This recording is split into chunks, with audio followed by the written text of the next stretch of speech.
La tension est de nouveau montée en flèche au Moyen-Orient. Aux premières heures de ce 22 avril 2026, ce qui pèse le plus sur l'Iran n'est pas seulement la pression diplomatique. C'est la sensation que la guerre peut reprendre soudainement. Après l'effondrement politique du cessez-le-feu, plusieurs informations et rapports ont indiqué que le régime iranien s'efforçait de dissimuler des missiles, de déplacer des lanceurs et de préserver sa capacité d'attaque. Avant une possible reprise des bombardements américains, je vais tout vous expliquer dans un instant, mais pour l'instant, vous voudrez vous abonner à la chaîne pour rester bien informé.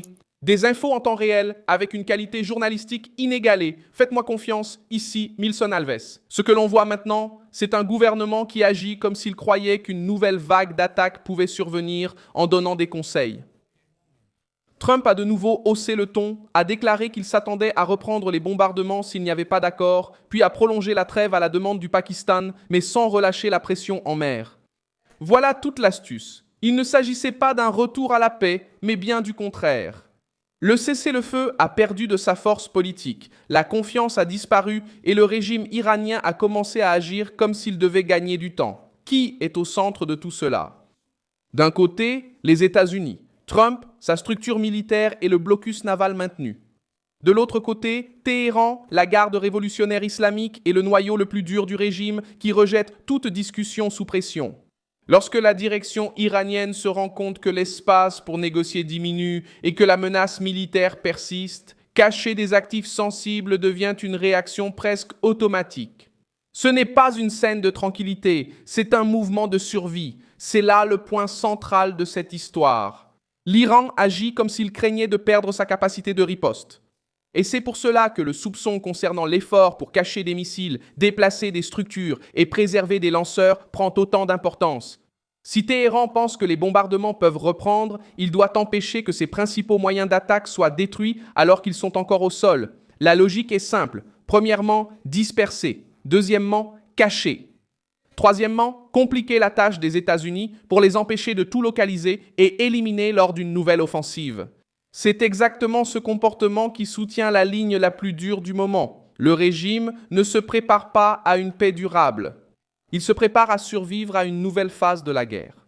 Ce scénario devient encore plus préoccupant parce que l'Iran a continué de multiplier les démonstrations publiques de force alors même que la perception grandit qu'il tente de protéger son arsenal. Reuters a montré qu'il y a eu un défilé militaire avec des missiles à Téhéran, justement au moment où la crise du cessez-le-feu reprenait de l'ampleur. Cela a une valeur symbolique énorme. Le régime veut dire à son opinion publique et au monde qu'il reste armé, qu'il tient bon et qu'il est toujours prêt à réagir. Derrière cette démonstration, il y a une interprétation encore plus dure. Celui qui a besoin de montrer autant de force en public peut en même temps courir en coulisses pour sauver ce qu'il considère comme le plus précieux.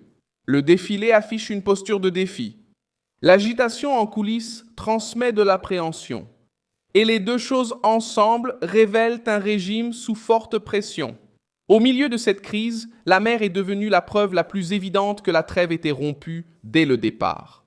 Ce mercredi, l'Iran a saisi 2 navires dans le détroit d'Ormuz et il y a eu des tirs contre un troisième, selon Reuters. Cela répond à la question de savoir où cette crise devient la plus dangereuse, non seulement à Téhéran ou à Islamabad, mais à Ormuz, le goulot d'étranglement le plus sensible de l'énergie mondiale. Et cela répond aussi à la façon dont le régime tente de conserver le pouvoir même sous pression. Il utilise le détroit comme un instrument de pression, menace le flux commercial et montre qu'il est encore capable de semer la peur sur une route vitale pour le monde. Lorsqu'un gouvernement met la pression précisément sur le point le plus sensible du commerce mondial, il envoie un message clair. Si je suis en danger, personne ne passera en paix. Le blocus naval se resserre, les négociations stagnent, la menace de reprise des bombardements refait surface. Et comment réagit l'Iran? En essayant de préserver sa capacité d'attaque, la question pourquoi a une réponse simple. Parce que le régime comprend que s'il perd ses missiles, il perd l'un des derniers moyens d'intimider, de riposter et d'imposer un coût élevé aux États-Unis et à leurs alliés. À mesure que la trêve s'effrite, tout indique le même constat. Téhéran n'agit pas comme s'il croyait à une issue sûre. Il agit comme quelqu'un qui court pour ne pas être pris au dépourvu. Un autre détail renforce cette analyse. Les États-Unis ont saisi le navire iranien Tosca et des sources de sécurité ont déclaré à Reuters que la cargaison comprenait probablement des articles à double usage, des matériaux pouvant être utilisés aussi bien dans le secteur civil que militaire. Cela ne dissipe pas à lui seul tous les soupçons qui circulent, mais cela s'inscrit puissamment dans ce contexte plus large. S'il y a une pression navale, la saisie de cargaisons sensibles, des négociations bloquées et une menace ouverte d'une nouvelle offensive, le régime iranien a encore plus de raisons d'accélérer la dissimulation et la dispersion de ce qu'il considère comme essentiel pour une future riposte. En d'autres termes, plus l'étau se resserre, plus il est logique de penser que Téhéran essaie de préserver ses atouts les plus précieux avant qu'une nouvelle campagne aérienne ne commence. Même la tentative de médiation du Pakistan contribue à illustrer cette ambiance. Islamabad souhaitait une deuxième série de négociations et a obtenu de Trump la prolongation de la trêve, mais l'Iran n'a pas fait preuve de la fermeté nécessaire pour transformer cela en véritable avancée. Le doute concernant la participation, la méfiance envers les intentions américaines et le maintien du blocus ont rendu la pause fragile dès le début. Le résultat a été un environnement dans lequel la diplomatie n'arrive pas à instaurer la confiance et la préparation militaire revient au premier plan. Lorsque la table des négociations n'apporte pas de sécurité, c'est le bunker qui reprend le dessus.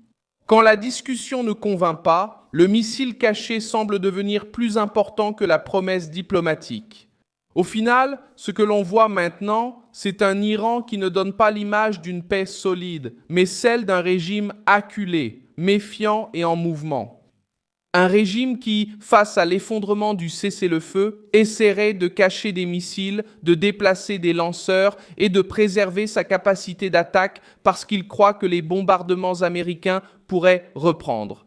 Ce n'est plus une phase d'attente tranquille, c'est une phase de préparation fébrile, et c'est peut-être là le message le plus fort de tous. Quand Téhéran agit de cette manière, le message n'est pas celui de la stabilité, c'est que la guerre pourrait être plus proche que ce que le discours officiel essaie de faire croire. Laisse un like sur cette vidéo, abonne-toi et consulte les commentaires pour t'engager davantage avec la communauté Milson Alves.